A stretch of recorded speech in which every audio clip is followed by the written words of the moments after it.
Bismillahirrahmanirrahim. Assalamualaikum warahmatullahi wabarakatuh.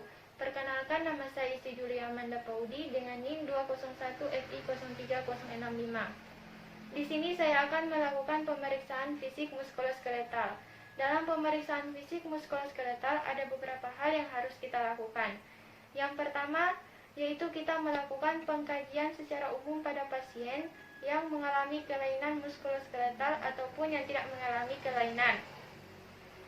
Yang kedua, kita melakukan pengkajian khusus pada pasien yang mengalami kelainan ortopedi.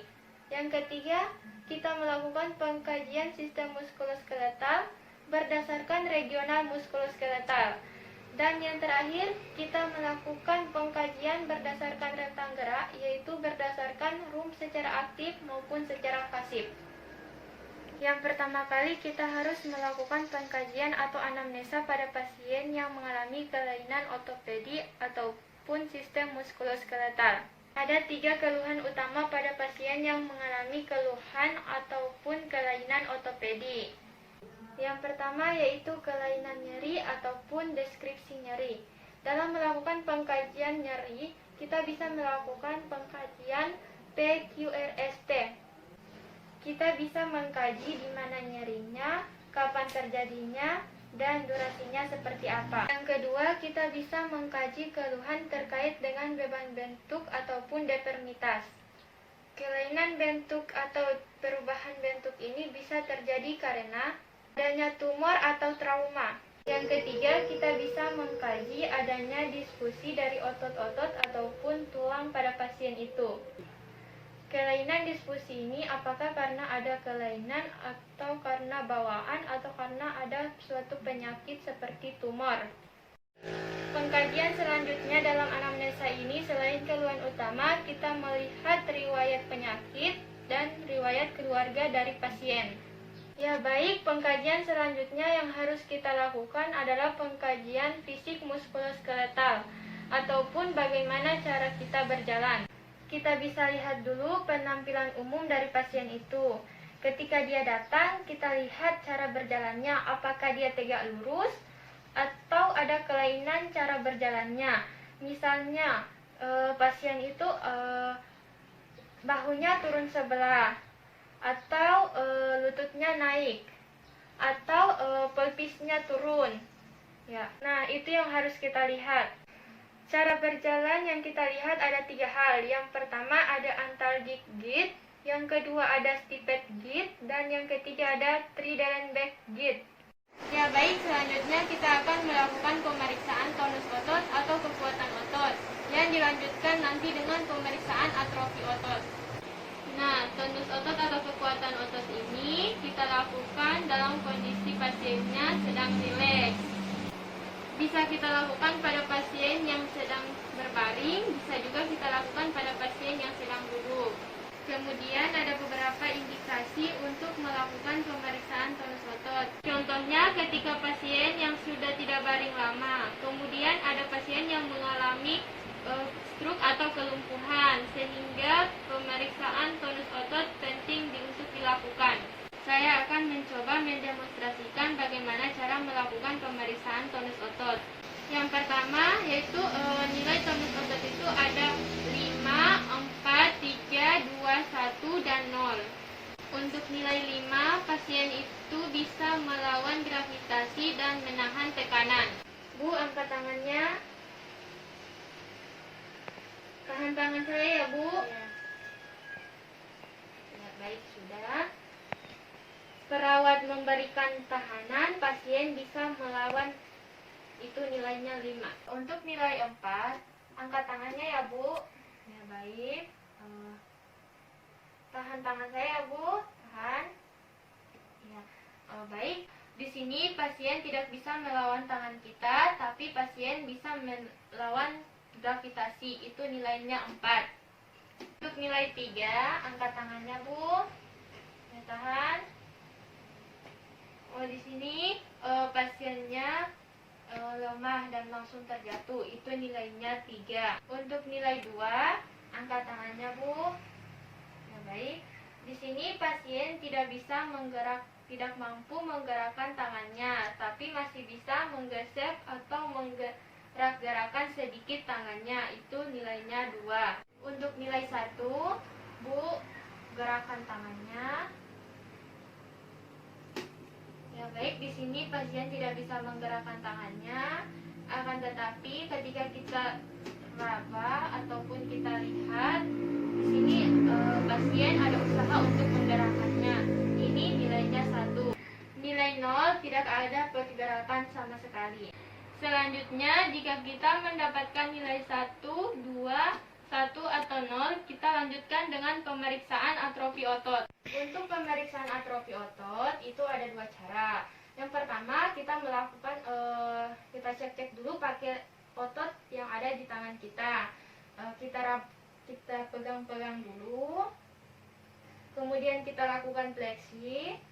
Kalau kita sudah merasakan pergerakan di otot kita, kita bisa lanjut ke pasien.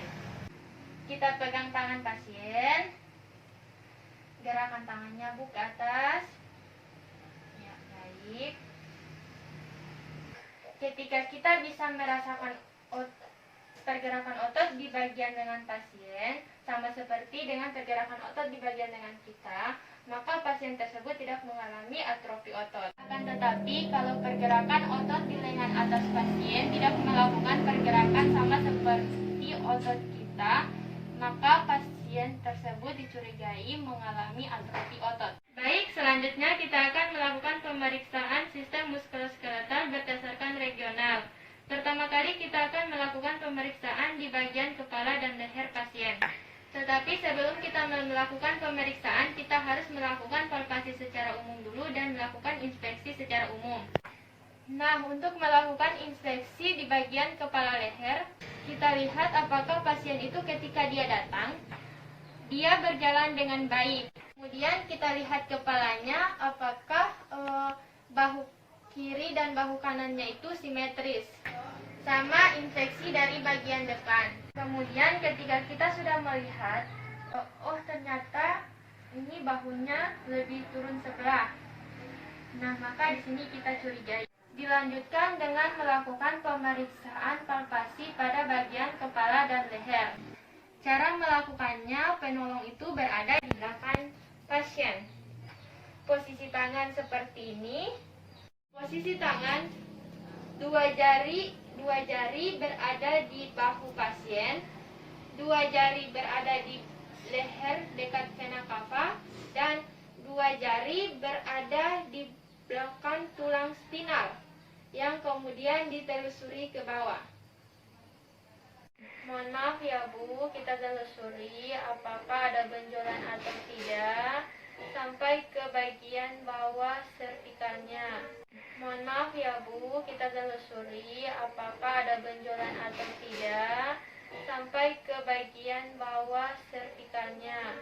Dilanjutkan 2 jari di bagian jugularis juga meraba sampai ke bagian bawahnya.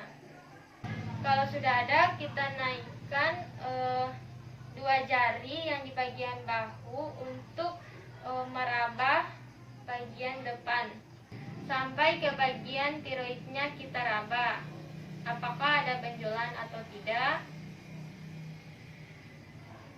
Kalau sudah tidak ada, kita lakukan lanjut ke pemeriksaan bagian bahu. Kita melihat apakah ada benjolan atau tidak, atau ada bunyi patahan tulang atau tidak, atau ada bunyi klik atau tidak. Kalau sudah tidak ada, kita lanjutkan ke pemeriksaan bahu kanan dan kiri. Tangan kita pindah ke satu sisi, satu mengfiksasi, satu meraba, dan satu menekan. Ada terasa nyeri, Bu? Lanjut ke bagian lengan pasien. Kita mengecek apakah ada masalah atau tidak. Selanjutnya kita meminta pasien untuk mengangkat tangannya ke atas, ke samping, ke bawah. Ini sudah termasuk bagian pemeriksaan ekstremitas bagian atas.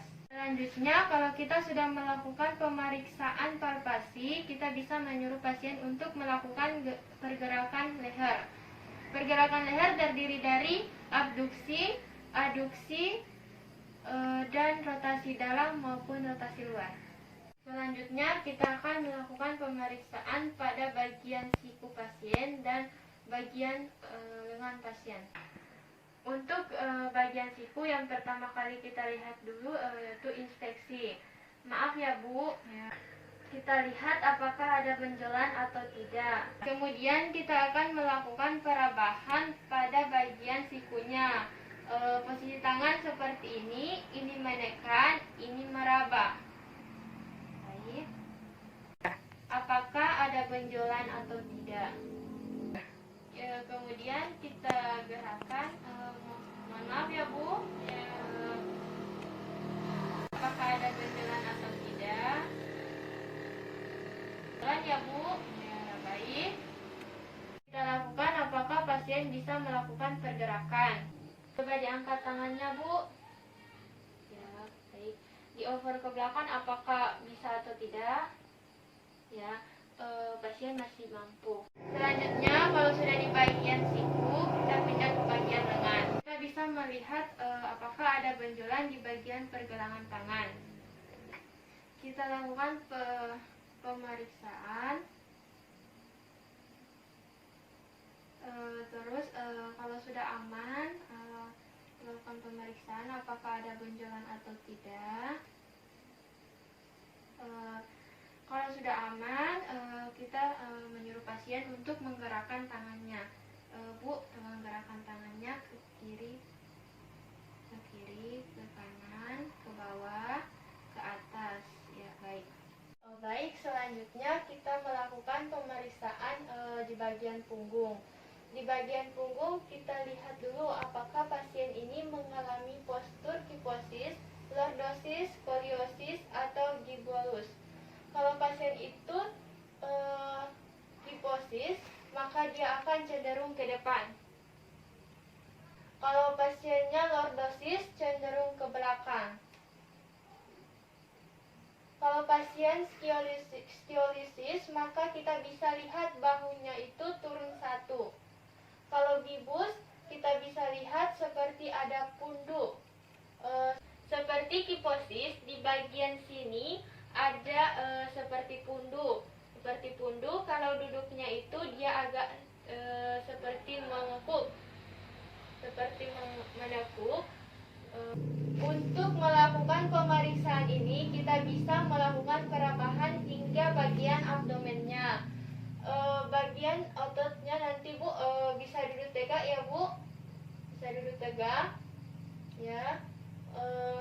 Jadi setelah kita raba sampai bagian bawah. Kita raba sampai bagian bawah. Jempol kita mengarah pada spinal. Jempol kita mengarah pada di bagian spinal pasien, tulang belakang. Itu juga lumbal. Kita meraba dari bagian atas sampai bagian bawah. Apakah ada benjolan atau tidak? Apakah terasa nyeri atau tidak? Selanjutnya di bagian depan.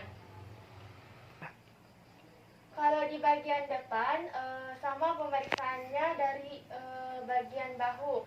Dari bagian bahu hingga ke bagian abdomen. Kita melihat apakah dari bagian bahu ke bagian abdomen, kita melihat apakah ada benjolan atau tidak. Sampai di abdomen. Dari bagian bahu sampai bagian abdomen, kita melihat apakah ada permasalahan atau tidak. Di bagian abdomen, kita lakukan penekanan di bagian abdomennya. Tarik nafas Bu, hembuskan Bu. Ya, baik. Tujuannya menahan di bagian abdomen pasien adalah untuk menilai kekuatan otot di bagian abdomen pasien. Selanjutnya Selanjutnya kita akan melakukan pengukuran discrepancy, yaitu pengukuran untuk melihat apakah ada kesenjangan antara kaki kanan dan kaki kiri, yaitu untuk mengukur panjang atau adakah kelainan bentuk seperti misalnya femur lebih panjang daripada betis atau sebaliknya. Dalam melakukan pengukuran ini kita harus membandingkan kaki kanan dan kaki kiri. Melakukan pengukuran ini ada dua yang harus kita ukur. Yang pertama kita mengukur malleosus dengan sias.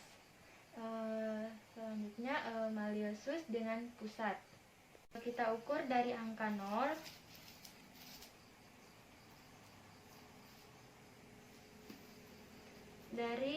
kita ukur dari angka 0 dari malleosus ke sias.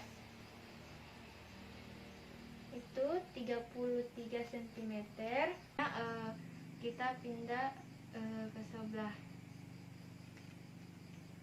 Ya, hasilnya sama.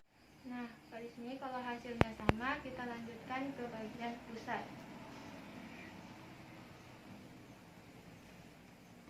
Hasilnya adalah 36.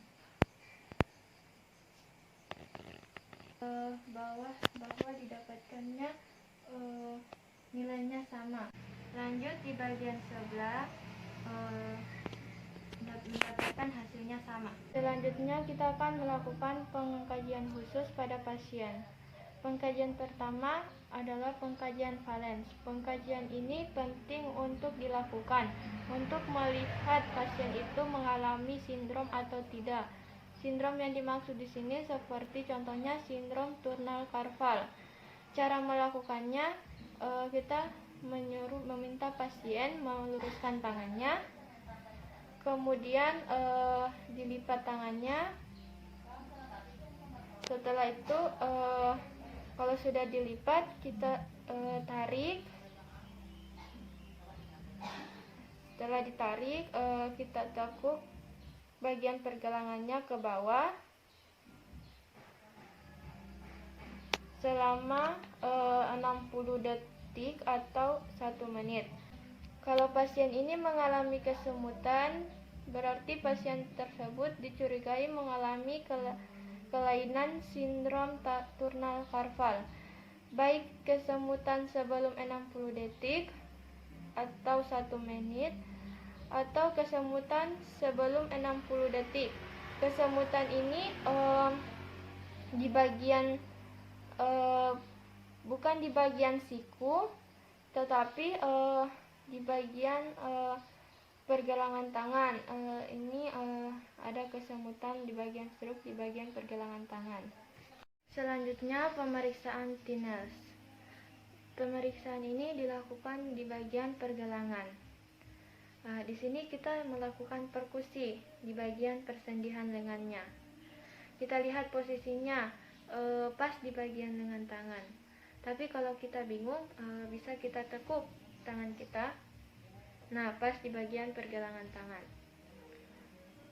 Cara melakukannya, kita rilekskan tangan kita, kemudian kita perkusi sebanyak 3 kali. Kalau selama dilakukan perkusi atau sudah pasien ini sudah dilakukan perkusi mengalami kesemutan, berarti pasien itu mengalami Tinels positif. Kalau pasien itu tidak mengalami kesemutan, berarti pasien itu tidak mengalami Tinels atau biasa disebut dengan Tinels negatif. Melakukan dengan refleks hammer. Kemudian kita melakukan perkusi di sana seperti kita melakukan melakukan pemeriksaan patella. Ya, kita ketuk sebanyak 3 kali. 1, 2, 3. Hasilnya sama. Kalau pasien itu mengalami kesemutan, berarti pasien itu mengalami Tinels positif. Akan tetapi kalau pasien itu tidak mengalami kesemutan, berarti pasien itu mengalami Tinels negatif. Selanjutnya kita melakukan pemeriksaan refleks patella. Dalam melakukan refleks patella ini, posisi kaki kanan, posisi kaki ini tidak bisa menyentuh tanah atau tidak bisa menyentuh lantai. Jadi harus tergantung seperti ini. Kemudian dalam kondisi rileks seperti ini. Kalau dalam kondisi tegak seperti ini, maka tidak bisa dilakukan pemeriksaan refleks. Kenapa? Karena ada ototnya yang menegang di sini, di bagian sini. Maka posisi sebaiknya yaitu posisi pasien yang sedang rileks seperti ini. Kalau misalnya pasiennya tidak bisa duduk di tepi tempat tidur, maka duduk seperti saya ini bisa menyapa ke lantai.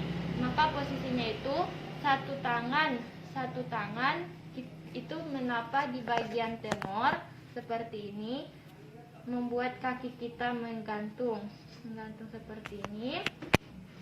Selanjutnya kita tentukan bagian patelanya. Baru kita melakukan penekukan.